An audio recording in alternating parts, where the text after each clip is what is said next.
everyone. I call this meeting to order on a beautiful day in Ottawa. Welcome to meeting number 117 of House Committee, Standing Committee on Government Operations and Estimates. Pursuant to Standing Order 1083C and the motion adopted by the committee on Monday, February 5th, the committee is meeting to consider matters related to postal service in Canada's rural and remote communities. Just a reminder, as always, not to put your earpieces next to the microphone as it causes feedback and potential injury to our very valued translators. We have two witnesses. A point of order, Mr. Chair. Yes, just give me 2 seconds. Thank you. We have three witnesses today from two groups, Postmasters and the Assistants Association. And CUPW, I understand there'll be a 5-minute statement from both organizations. I will get to you in 2 seconds after the point of order. Please go ahead, Mrs. Kusi. Yeah, thank you very much, Mr. Chair, and thank you very much to our witnesses for being here today. But Mr. Chair, I want to go into a piece of business I believe is very important for this committee, and not only for this committee, but for all Canadians. I believe it touches on a subject that we studied last year, very closely tied to the Arrive scam scandal, which I'm sure our witnesses here today have heard about, and that is the damning report of the procurement ombudsman regarding McKinsey. McKinsey, a company that has over $100 million in contracts with the... We'll get to it, Mr. Bachrach. Thank you very much. It is relevant. Thank you very much. No, but it has to be an actual point of order. I'm waiting for that, Mr. Bachrach. Please continue, Mrs. Kusi. Over $100 million in contract with this Trudeau government. But the most damning piece of this contract, of this report, Mr. Chair, is the fact that the procurement ombudsman found that the government actually bent the rules to favor McKinsey. Something similar we saw in the Arrive scam scandal. Once again, we see this Liberal government favoring their friends and insiders in McKinsey with the report of the procurement ombudsman, as we did in the Arrive scam scandal. Now, this is no surprise. You get it. As we have had, of course, the Dominic Barton, who came and testified at this committee, further tying the relevance, who advised Justin Trudeau on the Advisory Council on Economic Growth and their Indo-Pacific Advisory Commission. And then, of course, they went on to, I'm getting to the point, Mr. Chair, if they will allow me to do that. Is this a point of order? I don't think this is a point of order. Hey, gentlemen. No, it's an abuse of the process. Mr. Bachrach, please, I have the floor, Mr. Bachrach. I understand, if you allow me to speak. Please, if we could just have silence. Mrs. Kusi, if you can get to your point of order, please. Yes, of course. And then he went on to create the failed scandal-plagued Canada Infrastructure Bank. And the greatest stain on our society, I believe, currently, Mr. Chair, is his role, McKinsey's role in the opioid crisis, where they had to pay $600 million in damages. Is this Clips Monday? So, I think given this report by the procurement ombudsman today, Mr. Chair, that it is absolutely necessary for this committee to hear from the procurement ombudsman regarding this report and from the CBSA once again. Thank you very much, Mr. Chair. Gentlemen, Mr. Chair, please. if I may, as a point of order? Yeah, just on that point of order or a different point of order? Well, I'm just wondering what your ruling will be on the point of order raised by my colleague, Ms. Kusi. If I could get to it, I could probably make such a ruling. Mrs. Kusi, I appreciate your comments. It is not a point of order. Colleagues, if you have read the report, though, it is pretty... We agree, but that doesn't have... I'm glad you agree. It's let me please. It is a rather damning report. I appreciate Mrs. Kusi's comment, though it is not a point of order. I'm glad that you do agree. Perhaps we've had the ombudsman in before. Okay. My colleagues and Liberals agree with me agreeing. No, I do hope that we will agree that we can get to actually having Mr. Yiglet in NPSBC and perhaps on the report that he's spent the past year doing. And I hope if everyone's fine, we'll find some time to do that. We're still on the same point of order with the chair. Go ahead, Mr. Bachrach. Well, I think I share I share my colleague's concern about the report, and I very much want to see this committee examine that in great detail. My concern is just when points of order are used inappropriately and the chair doesn't cut them off. I don't think that's a latitude that you would allow me or anyone from another party. And so I would just ask in the future that points of order be restricted to actual points of order. And I think all parties are guilty of that at different times, but it's just frustrating, and it's a frustrating way to start an important meeting. So I'll just leave it at that. Thank you. I should have cut you off halfway through. No, I understand what you're saying. I've allowed wide latitude on other point of orders. I agree, but this one is certainly not a point of order. But I'm glad that you agreeing with me and Mr. Jouari that perhaps we do need to bring Mr. Yiglik and PSPC on that report. So we'll leave it at that if everyone's fine. We will now get to our witness statement. Ms. Simpson, we'll start with you for 5 minutes for the opening statement. Okay, no problem. So good morning, committee members. First, I would like to acknowledge the Anishinaabe Algonquin Nation on whose traditional unceded territory we are gathered today. On behalf of more than 55,000 members of the Canadian Union of Postal Workers, I want to thank the committee for the invitation and for the opportunity to share CUPW's vision and values with you. We represent workers across every region of our country, including many rural and remote areas. Today, I sit before you to shed light on a crucial yet often overlooked aspect of Canada's public infrastructure, the Postal Service and its integral role in our rural and remote communities. While we often associate the Postal Service with delivering letters, its significance extends far beyond delivery. In rural and remote areas where traditional infrastructures might be lacking, the Postal Service plays an invaluable role connecting communities, fostering equity and inclusion, and driving local economies. First and foremost, let's acknowledge that Canada is a vast country with diverse geography, encompassing sprawling rural landscapes and isolated regions. In these areas, accessing the goods services we take for granted in urban areas can be a challenge. However, with a rural network unparalleled in scope, the Postal Service bridges the gap by providing reliable mail delivery, ensuring that rural residents have access to communication, goods and services, no matter where they live. From medication and medical supplies to online purchases, government correspondences and groceries, the Postal Service ensures that people living in rural and remote communities have equitable access to the resources they need to thrive. In an era of increasing digital communication, the Rural Post Office Service remains as relevant as ever, both economically and socially. In recent years, we have seen parcel volumes grow faster in rural Canada than they have in urban areas. With low population density and high delivery cost, much of rural Canada is significantly underserved by Canada Post private sector competitors. In fact, its competitors have turned to Canada Post for the last mile of rural delivery. Clearly, without the rural postal services, the private sector is not going to fill the gap.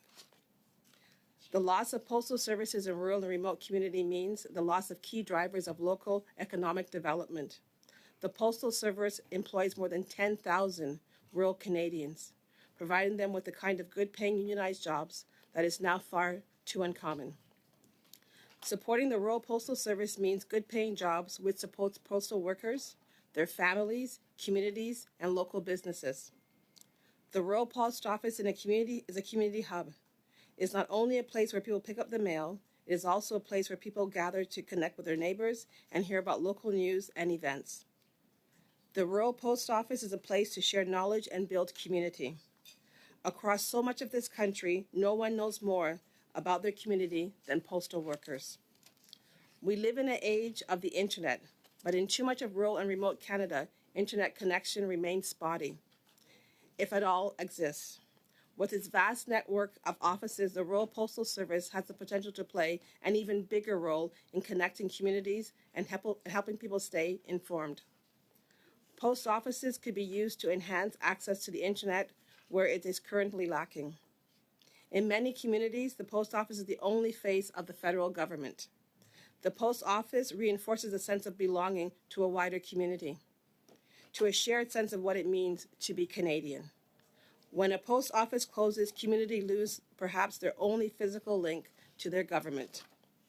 As postal workers, we are proud to provide a public service to all citizens, but we know that rural postal service has the potential to do even more. With a presence in every community, post offices could be used to offer access to government services and banking services. We could bring back the Food North program to promote reconciliation with Indigenous peoples.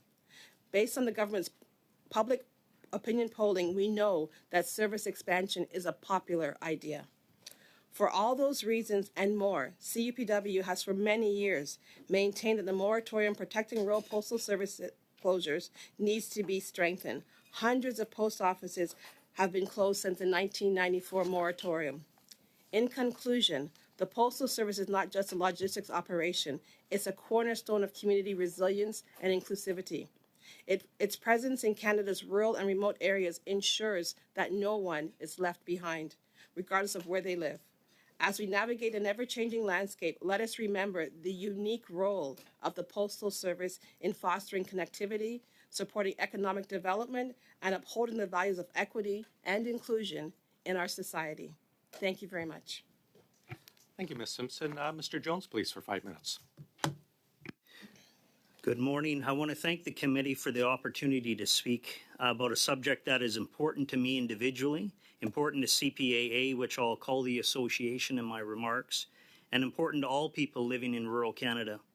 The association represents more than 8,500 employees at Canada Post, and I can say with pride that we only represent employees working in the corporation's rural offices. Our members work in nearly 3,000 post offices. Those offices range from small operations in people's homes, general stores in municipal buildings, to larger operations in larger towns. Many of the post offices are extremely remote communities and including fly-in and boat-in locations. A significant number of our members supply the premise for the post office largely at their own cost, receiving a small leasing allowance for doing so.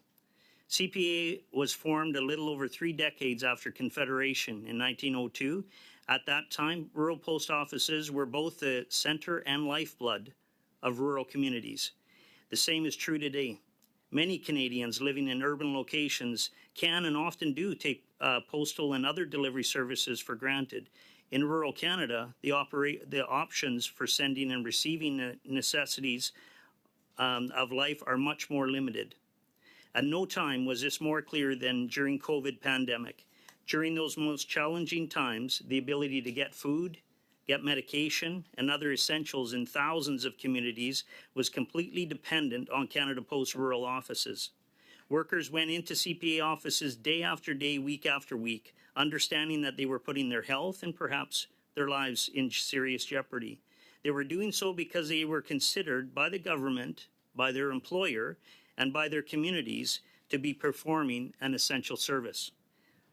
It may have taken a pandemic for some Canadians to understand the importance of a post office, but most people outside of big cities already knew the central place that post office and postal services hold. Post offices allow businesses to reach out to the world from remote areas. They allow local operations to grow. They prevent migration out of smaller communities by offering residents in rural Canada access to services and goods. Even in an age of internet, they allow federal, provincial, and municipal governments to communicate with residents in those rural communities. In rural Canada, Canada Post has the ability to help those communities grow. We have been spearheading initiatives to offer more services and more diverse ones. This includes using those offices as financial service hubs. Postal banking was a service that our post offices offered during much of the last century. Some banks moved in and recently have decided they are not willing to invest in those services or those communities. Canada Post has started offering them again on a small scale, and we believe so much more is possible. A post office is also an affirmation of our commitment to one another as citizens of Canada. From Old Pelican, Newfoundland to Bella Coola, British Columbia, from Kugluktuk, Nunavut, to Bromo, Quebec. The Canadian flag on each post office is a sign that Canada respects and serves all, no matter where they live. We should also remember Canada's commitment to Indigenous communities, many if not most of which are in rural and remote communities in Canada. The need to ensure access to the complete range of postal services and facilities in those communities is part of Canada's fundamental obligation. Canada Post recognizes this obligation as part of its commitment to an Indigenous and Northern reconciliation strategy. I worked in CPA post offices in Alberta before I took my responsibilities with the association. There and in every CPA office that I have visited, I have seen firsthand the dedication that our members in rural Canada bring to their work. They do so because they understand the importance of what they do. They do for their neighbors, they do it for their families, for farmers or small business owners, and through these people and other people for all Canadians. For decades, the association has been resisting the efforts of Canada Post to reduce services to rural Canada. In the 90s, we worked with other organizations to help people understand what was at stake if rural Canadians were stripped of their basic services. We received a promise from the federal government that there would be a moratorium on office closures. Even with the moratorium, Canada Post has closed hundreds of offices over the past 15 years. We are worried that we are at risk of returning to those difficult times. Our members have had their working hours cut to the barest minimum needed to get the job done, or below that. In absence of a will to support rural Canada, we worry that office closures and cuts in service may now be back on the table. We are sure the committee understands the importance of maintaining postal services to all Canadians. The association urges the government and each of the federal parties to ensure rural Canadians can continue to live in security and dignity, and receive the levels of postal service that will allow them to continue to participate fully in Canadian society. I am passionate about these issues because I understand the need for rural post offices and the services they provide, as well as the importance of those services in the daily lives of hundreds of thousands of Canadians. Thank you. Thanks, Mr. Jones. We'll start with Mrs. Block for 6 minutes, please. Thank you, Mr. Chair. And my questions will be posed for either one of the witnesses to answer.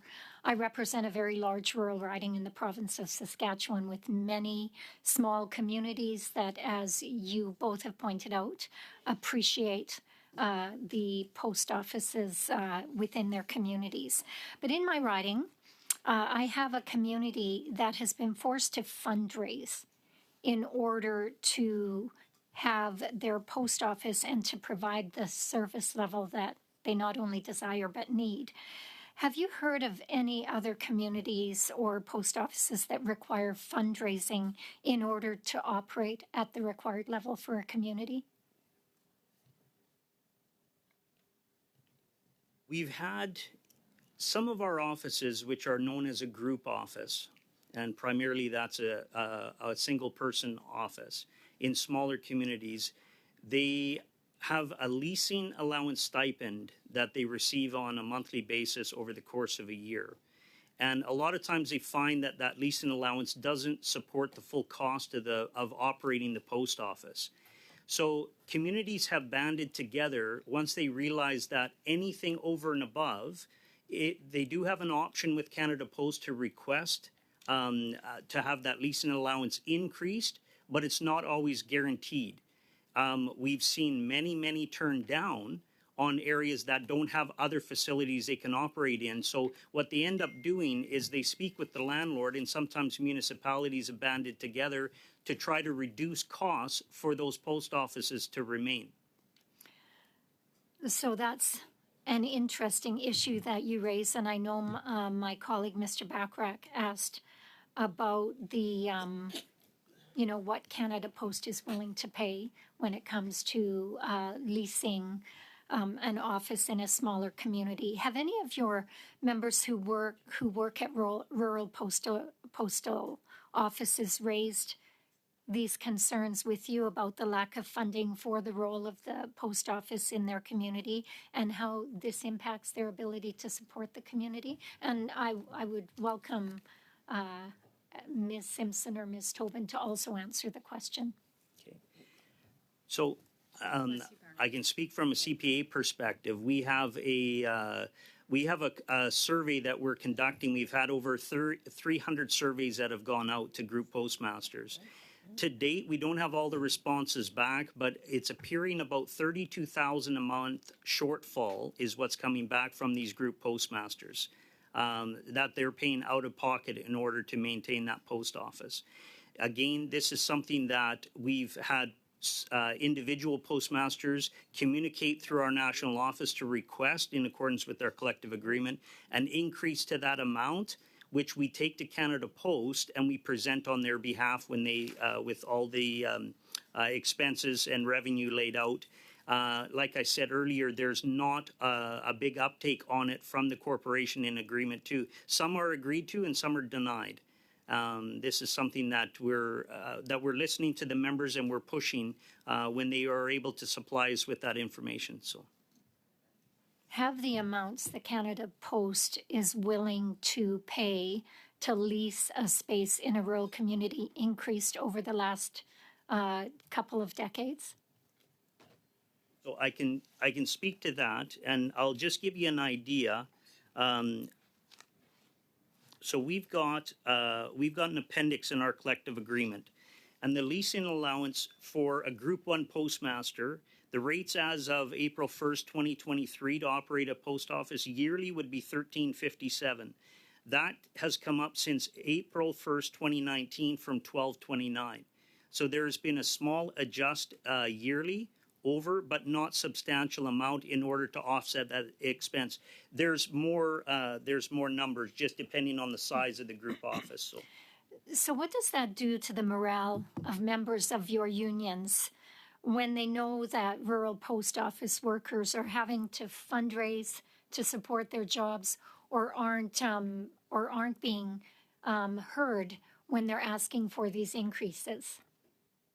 I think the biggest thing is they feel undervalued, for one, because they're providing, and they are, when I said that they were dedicated and committed, they are very much so, because they're integrated in that community. So they're serving family, they're serving friends, they're serving neighbors. So the level of service they bring is they give 110%. When they don't receive that back, where even the basic operating costs are covered, it's not a slap in the face, but you feel undervalued for what you're pouring in. You're feeling like your contribution isn't being equally valued among some colleagues in other locations. Thank you. Do I have any more time? 30 seconds. 30 seconds. Thank you very much, Mr. Chair. Ms. Satwin, please, for 6 minutes. Thank you very much, Mr. Chair, and hello to all my committee members today. And thank you to our witnesses. Really incredible opening statements. I had a lot of pride for Canada as you were speaking this morning, so thank you so much for that. I'm going to begin with Mr. Jones. Considering Canada Post's financial situation, what do you feel are the key priorities to ensuring that Canada Post is financially stable and provides quality service to all Canadians, regardless of where they live? One of the things I would like to mention is the many times when our postmasters are delivering a parcel in rural or remote Canada, the accounting of the revenue that's brought in for delivering that parcel isn't attributed to that office that's delivering that parcel.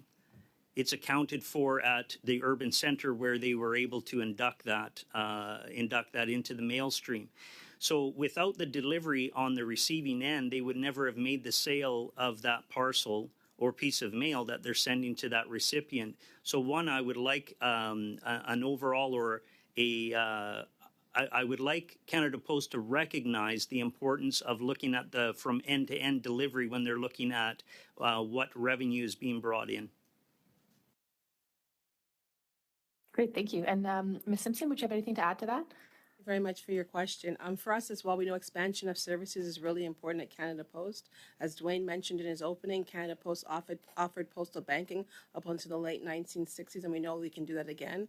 Many banks during COVID have left smaller remote areas, and people are underbanked. The payday lenders that are there now are gouging our young people as well as those who are underbanked at this time. So expansion of services is called our Delivering Community Power campaign. It talks about postal banking, a community hub. We opened one in Member 2 in the Atlantic region, also in Quebec, and also in the Prairie region as well. As also, it also talks about the community hub where you can meet with your neighbors also. We have electric vehicles there to help with the environment, as also as well as senior check-in services where we can go door to door and make sure seniors can live with dignity in their own homes as well. And also for Canada Post to green and maybe change their vehicles as well. So for us, expansion of services is a way that Canada Post can ensure that nobody's left behind in the remote areas. Well, thank you very much. I have some very active members of QPW here in the Fredericton region, and I know all about this incredible program, and I very much support it. So thank you so much. I've got in front of me, it's the third quarter financial report. And it mentions, demand for e-commerce parcels continuing to grow. Rate shopping is putting pressure on price. Expenditures for service performance, delivery speeds, and flexible delivery options, including weekend, same day, and next day delivery, are on the rise. Merchants face pressure to compete on overall experience. Competitors are also using low-cost gig economy and contracted labor to offer cost-effective delivery solutions while increasing their delivery speeds. And so CPUW has previously stated that Canada Post sales software encourages offering customers the premium services like Express Post first, then the regular services. So Ms. Simpson, could you explain the different levels of service for parcel deliveries and how the cost discrepancies can disproportionately affect rural and remote Canadians? Thank you very much for your question. So Canada Post offers different services. Express Post, depending on what area you live in, can be next day or 2-day delivery. You also have expedited services which are offered to small businesses, and that is a very similar service to the express service. And regular door-to-door parcel delivery might take 3 to 4 days, depending on where you are, if you're in a rural or suburban area as well. So I think for a lot of people, the cost of sending a parcel might be a bit higher if they're just doing the regular service and taking day to day. So I think Canada Post should help to if we deliver at the door as well, so therefore we can have the costs come down because we bring the letter mail and your parcel and other services all in one package together. So that's one way we can look at it, as well as helping to help the remote areas do the delivery of their parcels. Excellent, thank you. And from this same section, and this one will be for Mr. Jones, it mentions compensation restrictions due to government policy are making it increasingly difficult to attract and retain top talent. So could you comment on that or elaborate further and maybe provide us with some advice or some recommendations to potentially avoid some of these pitfalls? So one of the things that we have found with Canada Post, it used to be years ago that the starting salary was a considerable increase to other jobs or opportunities that they may find in the within their community. We find that that's not the case nowadays. There's been some slight increases over the years, but not keeping up if you consider the cost of living allowance has increased. We look at other communities, other organizations within the community starting at higher salaries to try to draw that talent in. So one is, I think that we need to seriously look at the starting wages for employees as well as maintaining benefits. That is something that's sought after for Canadians, and it's important to them. Many of our communities, they have to travel to get medical services, so to have somewhat of a benefit to offset some of that expense is important. Excellent, thank you. And would Ms. Simpson have anything to add to that question? Yes, thank you for the opportunity. Just briefly, please, 20 seconds. Yeah, for us, we have to negotiate a living wage for everybody, a good, sustainable job, which Canada Post was and still needs to be. So we're bargaining for your public post office and for our jobs, and to ensure that the next generation has a good unionized job. Thanks very much. Mrs. Vignola, please. Thank you very much, Mr. Chair. Ladies and gentlemen, our witnesses, thank you for being with us today. The association, the CUPW, is struggling to meet financial needs without having to cut jobs and close post offices. What maintains the viability of your services? You have explained the realities of these rural areas, and I have experienced this in my region when I was young. I lived in Fermont at a time when there were no roads to access the area. So it was not easy to receive all our parcels by mail, actually by air mail. and sometimes by truck, sorry, not truck, but rather train, which was not very frequent. What solutions does the CUPW bring to the table in order to ensure that medical products, school products arrive to these rural areas and remote areas, because oftentimes that's the only way they access these necessities? So what suggestions do you have?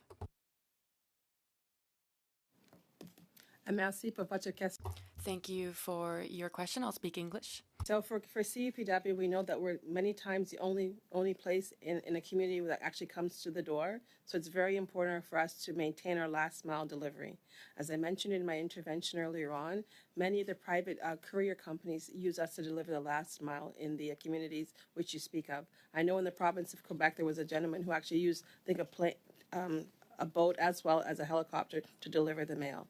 So it's very important for us as postal workers to ensure that Canada Post, brings back for those who lost door-to-door delivery, and ensure that those who have it keep it as well. So for us, it's ensuring that we deliver the parcels to the door along with the other products which people require as well.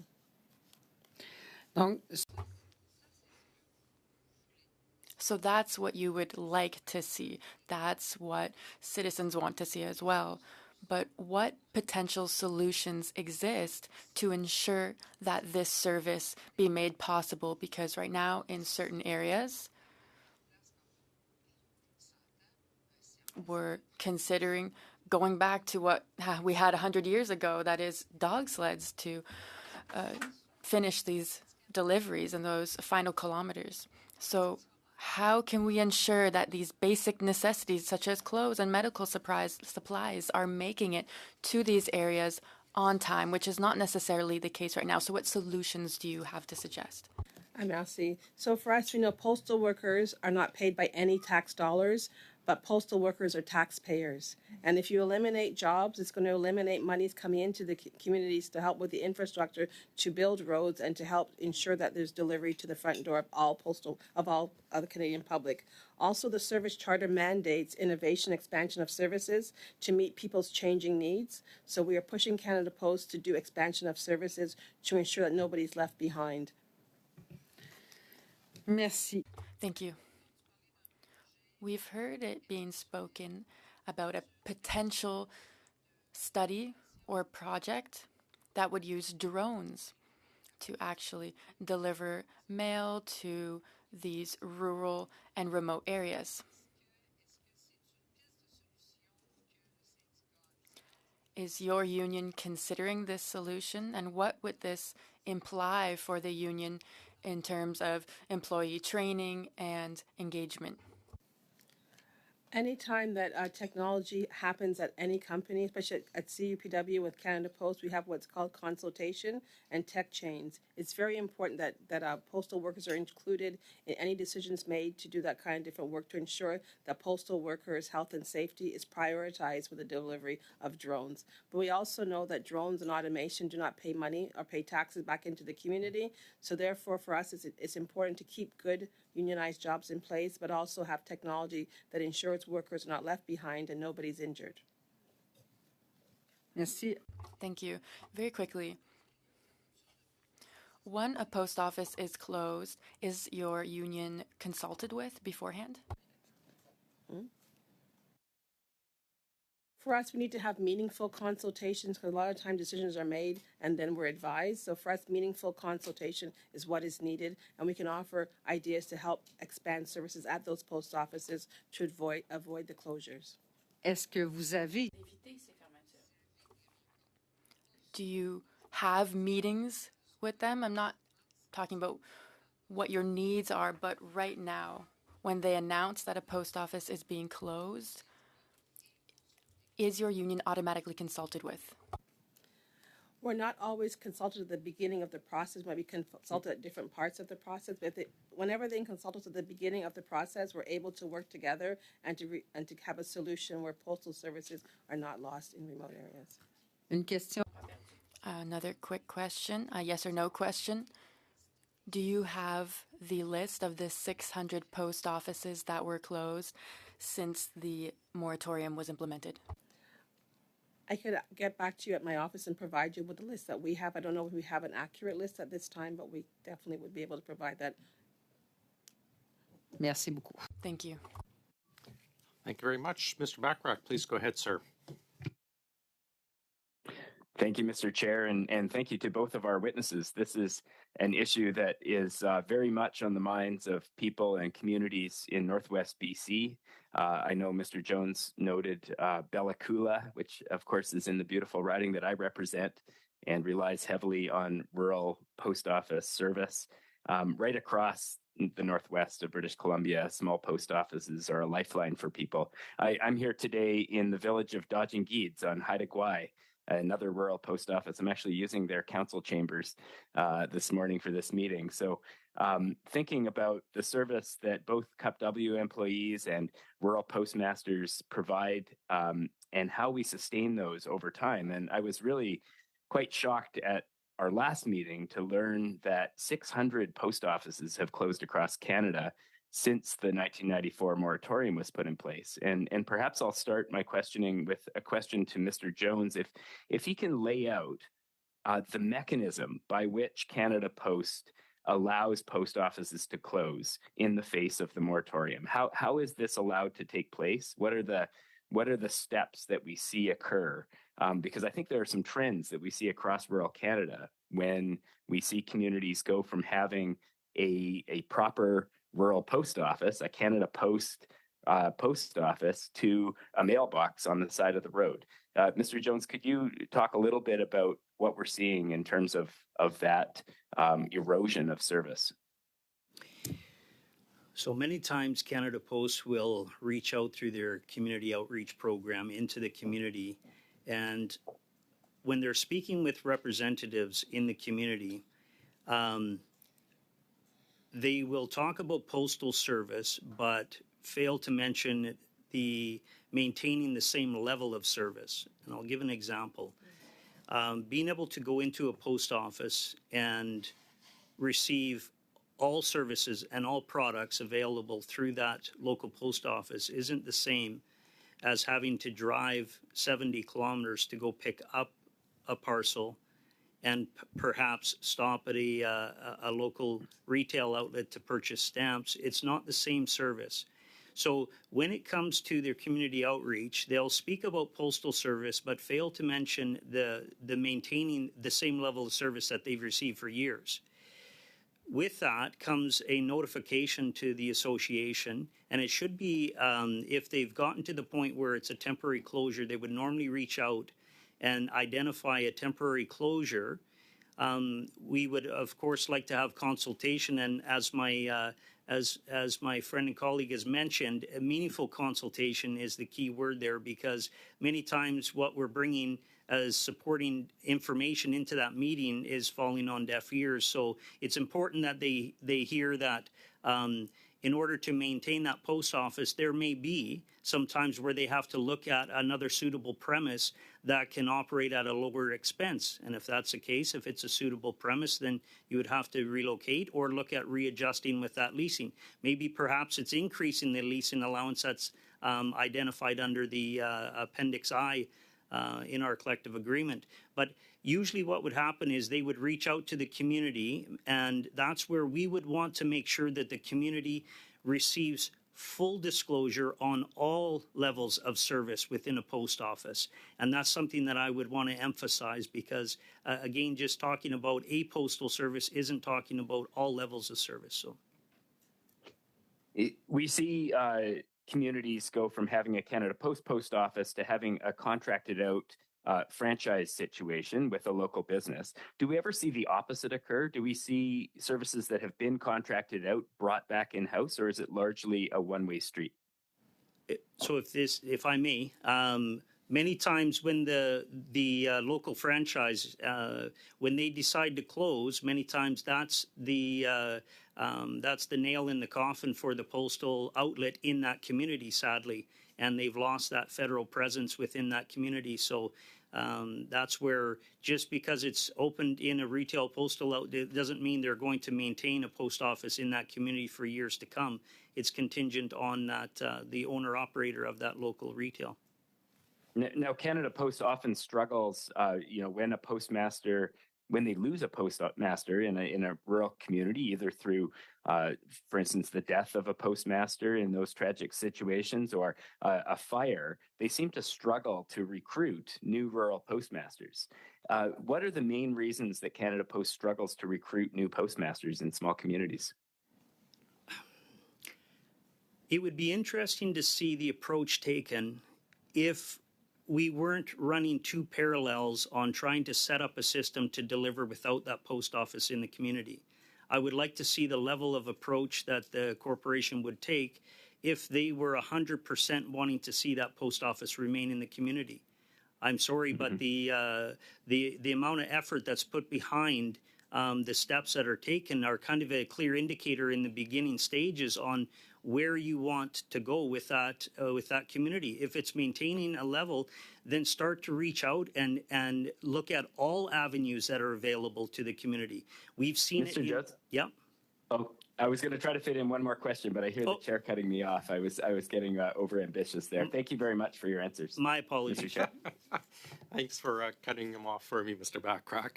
We'll go to our next final round. We'll start with Mrs. Kusi for 5, please. Thank you very much, Mr. Chair. And again, thank you to our witnesses for being here today. I want to go back to the employment data that's being collected regarding Canada Post, because I believe it has a significant impact on your compensation.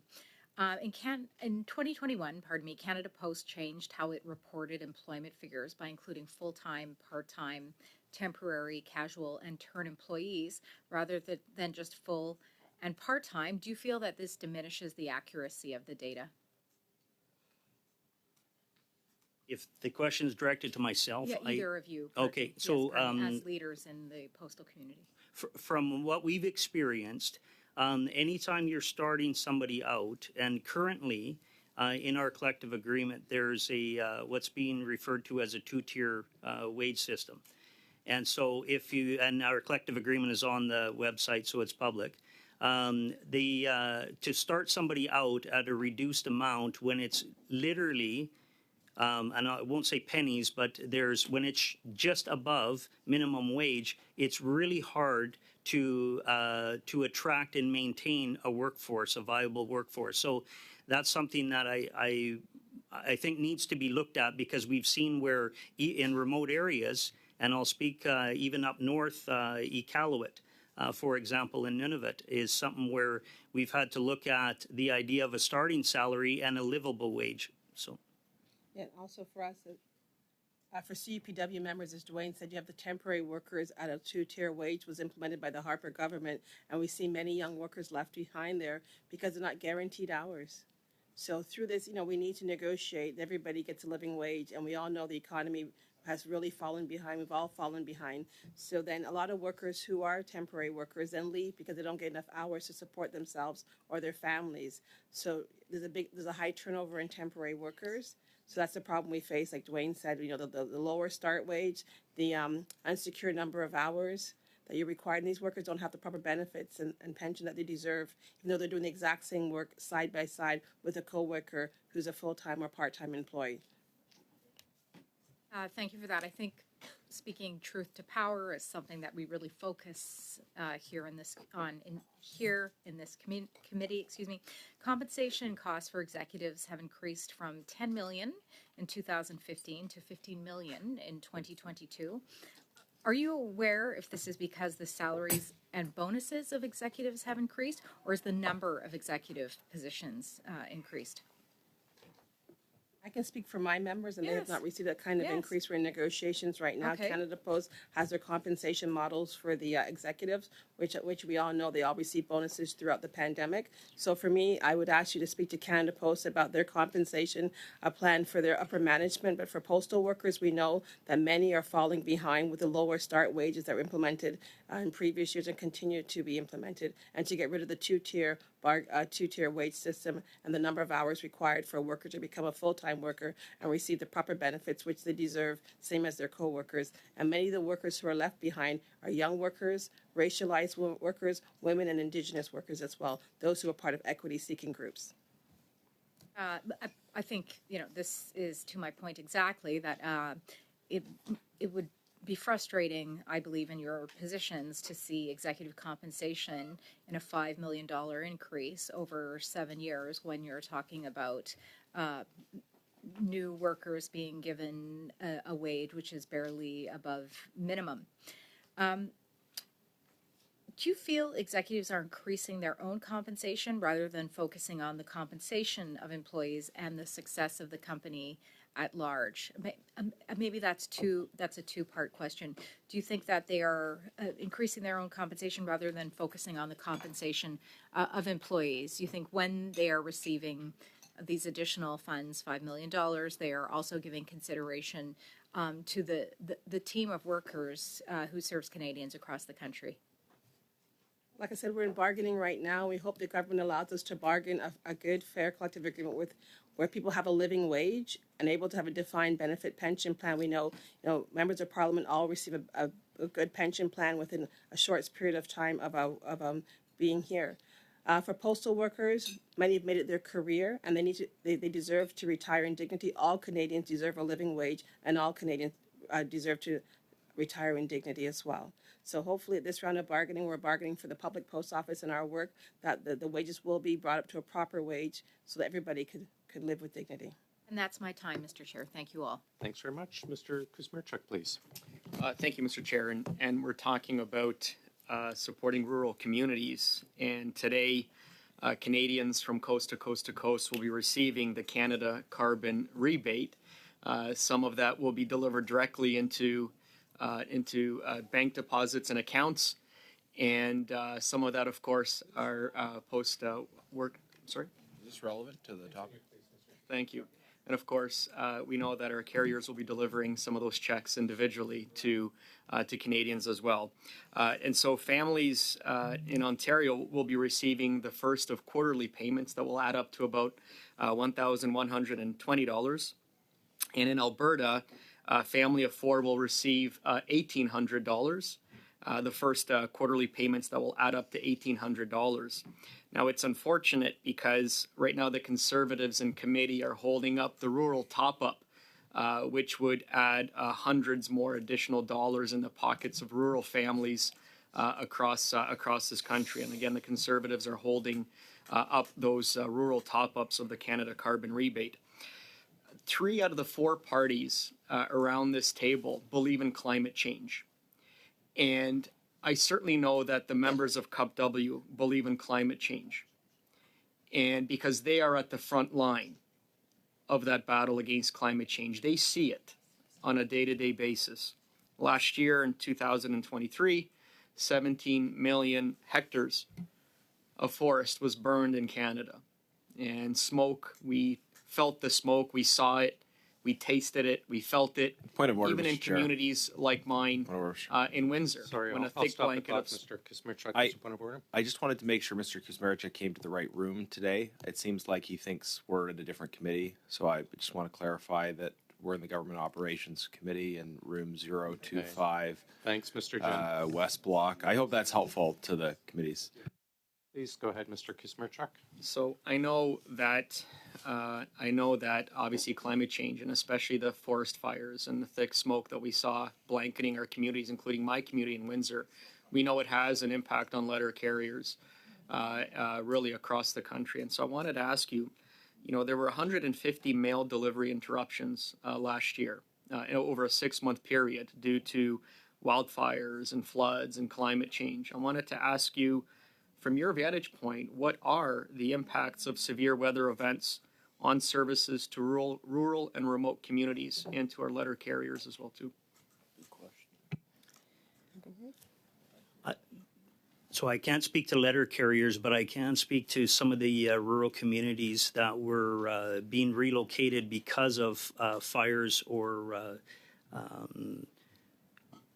just evacuation orders that were being brought in. Our members were going above and beyond in regards to trying to forward their mail to other local points that those people could pick up so they can maintain a sense of normalcy during it.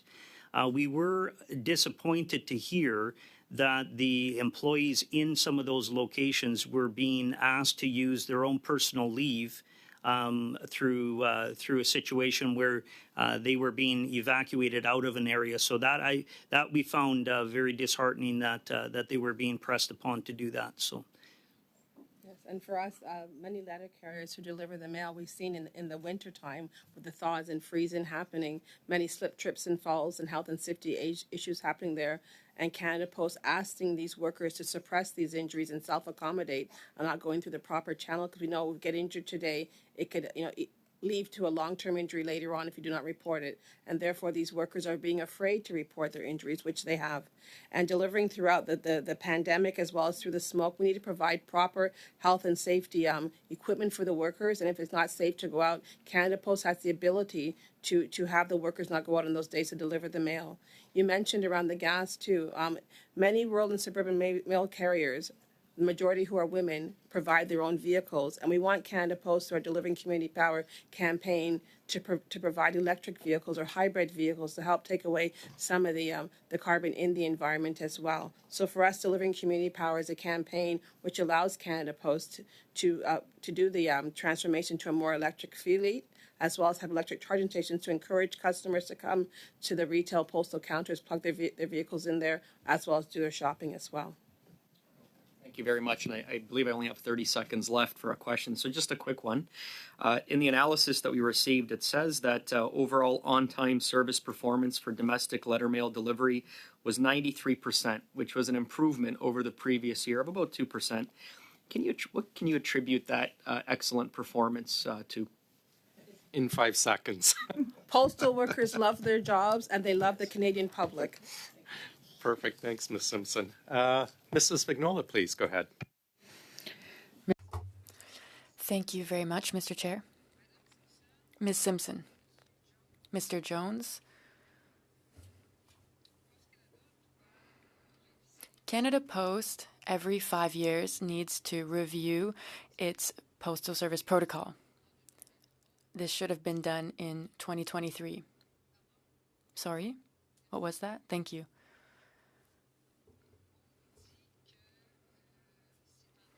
We've been told that it's in the works right now, it's being prepared, but that there won't be any significant change. That being because the protocol is working well.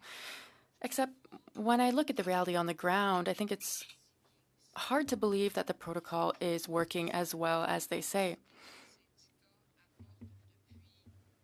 When I think about what's going on over the past 5 years with the union, the improvement in service and the diversity of services, I don't see how we can consider that a protocol that was established in 2009 and hasn't been renewed since then is adequate.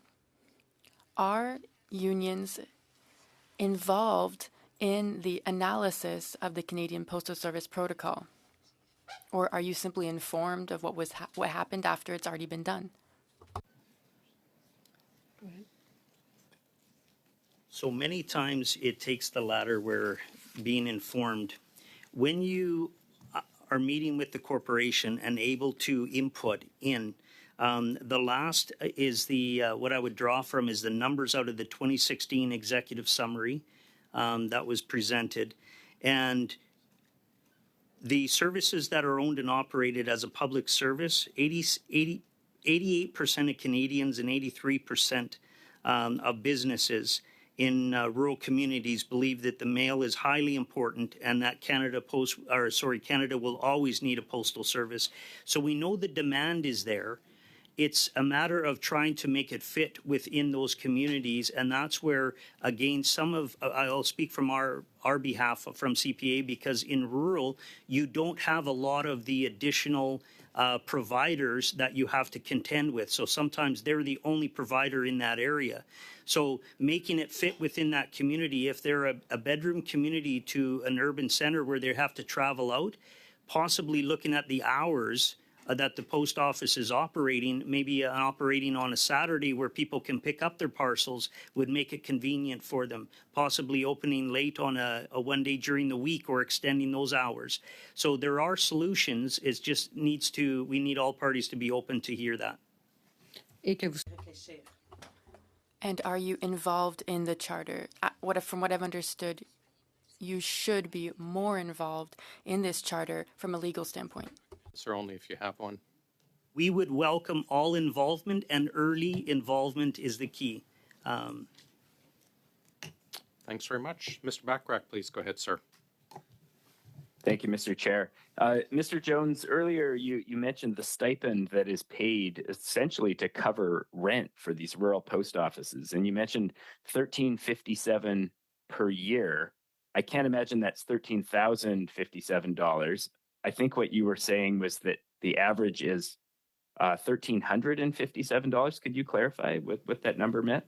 Correct. That's so that would be for a Group 1 post office, and it's $1,357 per year. Now, in order to request an increase to that, they have to supply all the revenue and also the expenses for the course of it. What I had referred to earlier as well is the survey that we're doing. We've sent out approximately 300 surveys to group postmasters, and we don't have all the responses back, but the numbers right now are indicating that they're operating in a deficit of about $32,000 a month.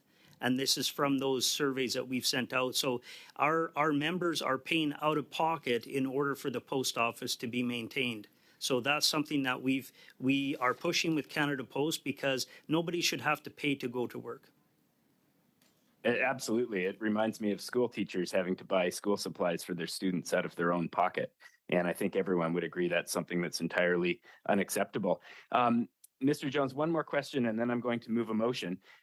We've been trying to get some information on the wages for these rural postmasters, and I understand you're in collective bargaining right now, but looking at previous years, say a year or two ago, what has been the starting hourly wage for a Group 1 postmaster in a rural community? So a Group 1 postmaster being paid at level 1 in January 1st of 2019 would have started at $17.04. The rates affect $17.04. $17.04. Somebody at in the same level in 2023, January 1st, would receive $18.44. That's absolutely incredible. Thanks for providing those numbers, Mr. Jones. Mr. Chair, with that, I would like to move the motion that I put on notice, that the committee order the Department of Public Works and Government Services to produce a complete list of all. Actually, I'm going to start again because this is a motion arising, so I'm hoping I can kind of modify the words on the fly, and I'm sure, Mr. Chair, you will correct me if I'm wrong in that. What you do, you won't table your motion you had on notice. You can maybe just read the new one. It has a slight change, I understand. Okay, and I understand that other members have asked for another change as well, so I'm going to try my best to get through this in one go. That the committee order Canada Post or Public Services and Procurement Canada to produce a complete list of all 600 rural post offices that have been closed in Canada since the 1994 moratorium, including the location of the post offices, the dates they were closed, and the stated reason for closure, and that this list be provided no later than April 26th, 2024. Thanks. It seems to be just adding the request for information for the reason of the closure from the one that you had originally. There was one other small change there, Mr. Chair, and that was to indicate that it could be either Canada Post or PSPC that could provide the information. And the other tiny change was that I noted that we used the two names of the department interchangeably, the old name being Public Works and the new name being Public Services. And I thought it would be best to reflect the current name of the department. Thank you. It'll always be Public Works to me, Mr. Bachrach. I know. I understand we generally have consensus, unless Mr. Sousa, did you wish to address it? We have consensus to include both. Perfect. Are we all clear on that? Perfect. I don't think we need a vote. So done. And you're out of time as well. So thank you very much, finish Mr. up our Chair, last. Thank you to our witnesses. Thanks, Ms. Bachrach. We'll finish up our last two witnesses, Mr. Genuis, then Mr. Sousa. Mr. Chair, I believe I'll be taking that Sure. Go ahead, round. Mrs. Block. Yeah. So I know that in the last meeting that we held with individuals from Canada Post and PSPC, we heard that despite the moratorium on closing rural post offices, over 600 post offices have been closed, and we've talked about that again here today. I'm wondering if, and we've heard that that's 600 over the last 30 years. So that would be about 20 post offices a year. Do you have a yearly breakdown of the post office closures? And can you tell us if that has actually accelerated in the last couple of decades?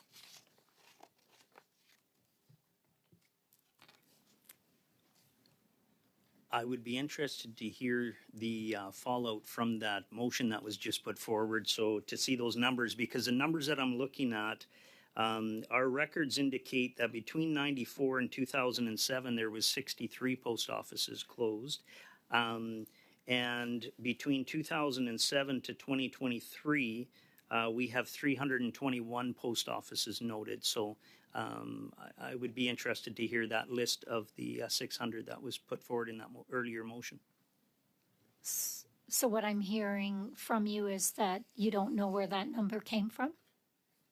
I would be very curious to see the list that Canada Post would produce to send that. I imagine that that's where it was coming from. Okay, thank you. Obviously, it sounds like that number has accelerated, certainly in the past 17 years, to reach the number of 600. In your opening statement, Ms. Simpson, you outlined the critical role that post offices play in rural communities. And again, at the meeting where Canada Post presented, we heard from them that they have developed a long-term strategy and a transformation plan, which they believe is not dictated by their financial position, whether they're running a deficit or not. And I'm wondering if you can tell us if you are aware of this long-term strategy and transformational plan, and if either your association, Mr. Jones, or the union has been consulted on it or has provided any kind of input. Through our collective agreements, we have consultation language, as well as we have what's called our Appendix T, which talks about expansion of services and financial services at Canada Post. As you heard my colleague Dwayne say very clearly, a lot of time consultation starts, after an idea has been done by Canada Post. So we need to have true consultation at the beginning of the process, because nobody knows the workflow and the work that we do better than postal workers and postmistresses and assistants as well. So for us, we feel the consultation process has to be true, transparent, and clear with the unions at the beginning, not when ideas have already been done and be voluntold what's going to happen, because we do have visions. Our Delivering Community Power campaign has allowed Canada Post to see how we see expansion of services happening and not to leave anybody behind, as well as to ensure Canada Post remains financially sustainable, because taxpayers' dollars do not pay for postal workers' salaries. But again, we are taxpayers within the communities. Thank you. I know you're aware that Canada Post has been running significant deficits for a number of years. And again, they've stated that they are trying to refocus on their core business, and they have actually sold off 2 profitable companies as a step towards that. Is it at all concerning to either of you that Canada Post, which is actually struggling with deficits, sold off profitable companies which would have brought in revenue that may have helped subsidize their core business and the work your members do?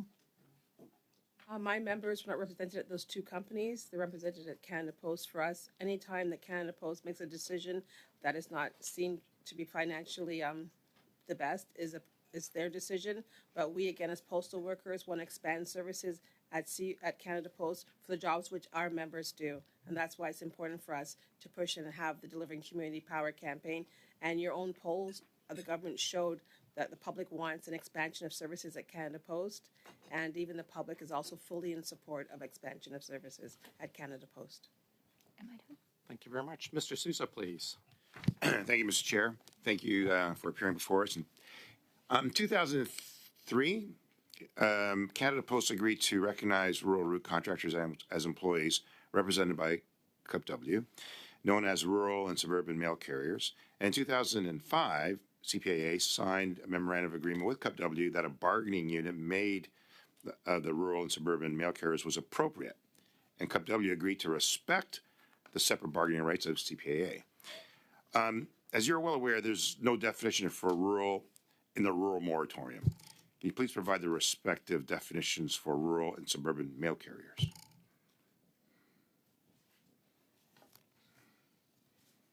So they deliver in a rural area, not what is considered a urban area. So that's on the outskirts of many cities and that. So, for example, an urban area would be like a city like Toronto, Montreal, the major big cities, and rural areas are like the smaller communities on the outskirts of the big urban areas. I know that CUPW first negotiated protections for the urban public network in 1992 because the conservative plans in the late 80s to privatize the entire retail network and introduce more private postal outlets. There was concern, so can you highlight any similarities between the urban collective agreement and the rural moratorium? Can you repeat your question, please? Sorry. So what similarities exist between the collective agreements then between urban and rural? Okay. And moratorium. And can you elaborate then on why there's no rural network protections negotiated at that same time? So for us, we feel they do the exact same work. So we're in bargaining right now, trying to get one collective agreement because we feel that both bargaining units do the exact same work. So for us, the difference is that Canada Post is, even though RSMCs are employees, they're still making these members provide their own vehicles, pay for their own gas, which we were able to eliminate in the urban collective agreement years ago. We want that eliminated in this round of bargaining as well for the RSMCs because there's no need for them to be providing their own vehicles, paying for their own gas, providing their own relief workers. Many couldn't even go to their families' funerals or events because they had to provide their own relief people. So for us, if you're an employee of a company, all the tools for you to do your job should be provided by the company. So I'm getting to this next question as a result of these two, and that's considering Canada Post's current financial situation, right? What do you feel are the key priorities to ensure that Canada Post is financially stable and provides quality service to all Canadians, regardless then of their postal code? The last word you said, please? So you've got this disparity, you've got these regional differences, you've got this tremendous amount of pressure on Canada Post to get through these financial concerns. And we want and need to have national distribution, but we got conflicting matters, right? We've got another world out there at our heels. So what do we do to provide that quality service? Like, what's your recommendations given these circumstances? Dwayne. So one thing I would recommend, and Canada Post is looking at, so if you look at Manitou Island and Fort Capel, Saskatchewan, they've looked at enhancing the services through these, what they're calling a hub, in order to what would facilitate in that community to help drive extra revenue into that local post office and community. So to me, that would be one thing that I would highly recommend, is that they look at each community individually when they're looking at the overall approach. You can have similarities, but not necessarily the cookie cutout approach is going to work with every community. So they have to be flexible enough to pivot to be able to adapt that to each. Ms. Simpson? Yeah, so for us as postal workers, we've done a lot of work with the communities to know what they need as well. And you've done a poll through the federal government saying that they do want expansion of services in many communities. For us, like Dwayne said, each community is unique of its own people, but postal workers actually work in the community and are part of the community. So we know from talking to our customers what they need. And for us, the expansion of services is a great opportunity for Canada Post to secure revenue, especially with postal banking. Canada Post, we've changed what we deliver mostly from letter mail to parcel mail. That delivery method is a lot different now, as well as many people shop online, and we have the ability to deliver these parcels right to the door of all these people and to ensure that people have access to good services and good unionized jobs as postal workers in all the communities. And we know in Member 2, we were able to hire also an Elsie Pucktug on an on-reserve site. We were able to hire Indigenous workers to deliver the mail. And it was with great pride when I received an email telling me that the community was so proud to have an Indigenous person delivering the mail to their front door for the first time. So for us, we have to look at the communities because we all want to see ourselves when we're in a community and with our community hubs through delivering community power. This is one of the proudest moments for me of being a postal worker. Thank you. Thank you very much. Witnesses, thank you for joining us today. Colleagues, we're going to suspend for about 5 minutes. Ms. Atwin and Mr. Backrack, you'll have to log out and log back in with your new Zoom, and then we'll be in camera for hopefully about 5 minutes. We are suspended.